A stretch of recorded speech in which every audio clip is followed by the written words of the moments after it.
Lepo pozdravljeni. Nedelja Jezusovega krsta. Takoj, ko je stopil iz vode, je zagledal nebesa, ki se odpirajo, in duha, ki se je spuščal nadenj kakor golob. In zaslišal se je glas iz nebes: Ti si moj ljubljen sin, nad teboj imam veselje. V kakšni družbi si rad? Kdo so tvoji prijatelji, najboljši prijatelji? Bi s kom rad bil prijatelj, pa ne moreš? Se ti zdi, da ne spadaš tja, je prezahtevno? Ali mogoče kaj druga presega tvoje moči, tvoje znanje? Pa ni nujno, da samo naloga ali test v šoli. Lahko je tudi kaj v zvezi s tremo, ko treba kaj zagovarjati ali javno nastopati. Vseeno pa verjetno sanjariš, kako si super zvezda, kako ti vsi ploskajo, vsi opazijo tvoj nasmeh, tvoje znanje, tvoje mišice. Čisto prav bi ti bilo, da bi te kdo pohvalil ali celo drugim zate rekel kakšno besedo.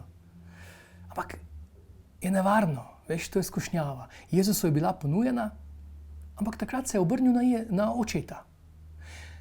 Janez Krstnik pa se v prisotnosti Jezusa obnaša čisto drugače.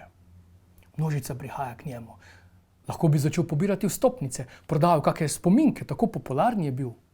On pa reče, da ni vreden, da bi Jezusu odvezal sandale. To je bilo delo najnižjega gospodinjskega sužnja. On pa niti tega ni vreden. Kaj se zgodi? Ker Janez Krstnik v glavi nima namišljene slave, slavo vidi tam, kjer v resnici je, pri Jezusu. Vidi in prepozna Jezusa, drugi ga ne. Vidi svetega duha, ki se spušča na Jezusa, razume besede, drugi ne vidijo, ne razumejo, ne slišijo.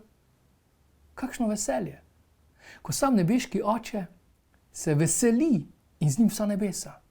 A veš, da se je nekaj podobnega dogajalo na tvojem krstu? Bog oče je skoraj zapel: Lega mojega sina, moja hči.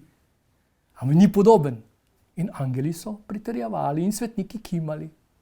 Veš to, da si podoben Bogu, bolj kot si misliš. Kar poglej se v ogledalo, pa naj te ne motijo mozolji in nos in obrvi in lasje. Ti si podoba Boga. Neverjetno. Bog te živi.